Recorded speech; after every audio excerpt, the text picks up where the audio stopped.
শুক্রবার দিন 10টা 20-এর দিকে আমার অফিস থেকে 20-25-এর দিকে হবে আমার অফিস থেকে ফেঞ্চুগঞ্জ, যেহেতু শুক্রবার আমাদের শুক্রবার সার্ভিসও বিকাশে চালু আছে। আমরা 24 সপ্তাহের 7 দিনই আমাদেরকে সার্ভিস দিতে হয়। শুক্রবার দিন সকালবেলা 10:30টার দিকে আমার অফিস থেকে আমার নিজের কারের সাথে 4জন আরও আমাদের স্টাফ ছিল, ড্রাইভার ছিল, মৌলভীবাজার ফেঞ্চুগঞ্জ এই এলাকার আমার যেগুলো এজেন্ট আছে তাদের সার্ভিস দেওয়ার জন্য ক্যাশ নিয়ে যাচ্ছিল।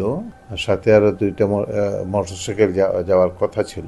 তো মোটরসাইকেলগুলো গতানুগতিক তারা নিয়মিত যায়, সেই কারণেই গাফিলতি করেছে কিনা জানি না, কিছু দেরিতে গেছে। মোটরসাইকেল তখন ঠিক পিছনে ছিল না। পাড়ায় চকের নামক স্থানে এসে 2-3-4টা মোটরসাইকেল আমার গাড়ির গতিরোধ করে এবং গাড়ির পিছনে ভ্যানে 4-5টা ব্যাগের মধ্যে ক্যাশ ছিল। এই ক্যাশগুলো নিয়ে 50,50,000-এর মতো ক্যাশগুলো নিয়ে এরা পালিয়ে যায়। এর পরবর্তী পর্যায়ে আমি সাথে পুলিশ কমিশনার মহোদয়ের সাথে আমি যখন খবর পাই তখন পুলিশ কমিশনার মহোদয়ের সাথে আমি যোগাযোগ করি। পুলিশ কমিশনার মহোদয়ও তাদেরকে অবহিত করেন এবং আমি পরে শুনেছি অবহিত করেছেন এবং তারা পুলিশ ঘটনাস্থলে আসে এবং আমাদের স্টাফ আমরা সহ সকলেই তখন থানাতে যাই। থানাতে আমার এই গাড়ির সাথে যারা ছিল তারা সকলেই থানাতে ছিল এবং আমার গাড়ির ভিতরে যারা স্টাফ বসা ছিল সেখানে আরো 2টি ব্যাগে আরো কিছু টাকা ছিল। এই টাকাগুলো আমি থানা থেকে গিয়ে নিয়ে আসি। শুক্রবার 10টা 10:30টার দিকে ঘটনা, কিন্তু এখন পর্যন্ত দৃশ্যমান কোনো অগ্রগতি আমার কাছে তারা বলে নাই। দৃশ্যমান কোনো অগ্রগতি হয়েছে বলে আমাকে জানানো হয় নাই।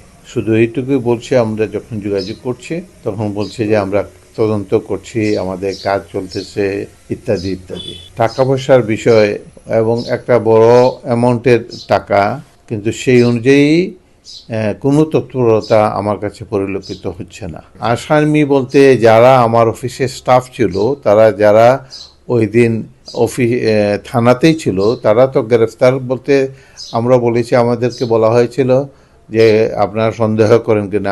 আমরা তাদেরকে বলেছি আপনাদের অনুসন্ধানের জন্য যাকে ইচ্ছা তাকে জিজ্ঞাসাবাদ করেন, যাকে ইচ্ছা আপনারা জিজ্ঞাসাবাদ করতে পারেন আপনাদের তদন্ত অনুসন্ধানের জন্য। কিন্তু তারা যারা ছিনতাই করলো এদের পিছনে মোটেই কোনো তৎপরতা না নিয়ে আজকে 6 দিন হয়ে গেল আমরা কোনো ধরনের তৎপরতা বা তাদের নিয়ে ফুটেজ কালেকশন করা বা তারা কোন দিকে গেল, কিভাবে গেল, কোথায় গেল, এই সংক্রান্ত কোনো বিষয়েই কোনো আপডেট আমাদেরকে তারা দিচ্ছে না বা ওনারা এই ব্যাপারে কোনো কিছু করছে বলেও আমাদের কাছে প্রতীয়মান হচ্ছে না। তারা সকলে আমার অফিসের স্টাফ। আমি যেটা বললাম, আমার গাড়িতে ছিল 4জন, ড্রাইভারের গাড়িতে পিছনে ছিল 4জন, মোট মানুষ ছিল 4জন, ড্রাইভার একজন, 5জন, আর পরে মোটরসাইকেল পিছনে যারা থাকার কথা ছিল এরা আসছিল আরো 2-3জন, এই 9জন এখানে তারা গ্রেফতার হয়েছে। 4জন না, এখনো তারা জিজ্ঞাসাবাদই শুরু হয় নাই, রিমান্ডে নেওয়া হয়েছে। আমরা আশঙ্কা করছি মূল বিষয়টাকে অন্যদিকে প্রবাহিত করা হচ্ছে, কারণ যারা সন্দেহ করছেন বা যারা তথ্য সরবরাহ করতে পারে বলে মনে করছেন, যারা ডাকাতি করলো, মূল টাকা নিয়ে গেল, এর পিছনে মোটেই যাওয়া হচ্ছে না। এখন এদেরকে ডাকা হচ্ছে, এদেরকে রিমান্ড করা হচ্ছে। হ্যাঁ, এখানে যদি কেউ তথ্য দিয়েও থাকে বা সংশ্লিষ্ট থেকে থাকে, তাহলে শুধু আপনারা জানতে পারবেন, যারা তদন্ত করছে তারা জানতে পারবে কারা কারা বা কোন দিয়ারে ছিল। এদের পিছনে এতগুলো টাকা এতদিনে তো এক জায়গায় থাকবে না।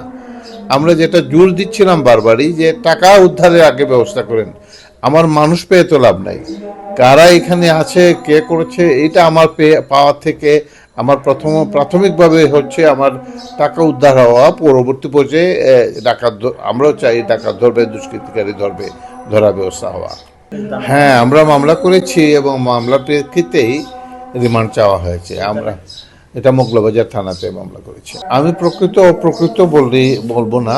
আমরা যাদেরকে জিজ্ঞাসাবাদের জন্য বলেছিলাম এদেরকেই শুধু ওনারা গ্রেফতার করে রিমান্ডে নিচ্ছে, কিন্তু যারা ছিনতাইয়ের সাথে সরাসরি জড়িত বা ডাকাতির সাথে যারা সরাসরি জড়িত, এদের ধরার ব্যাপারে কোনো তৎপরতা নেওয়া হচ্ছে না।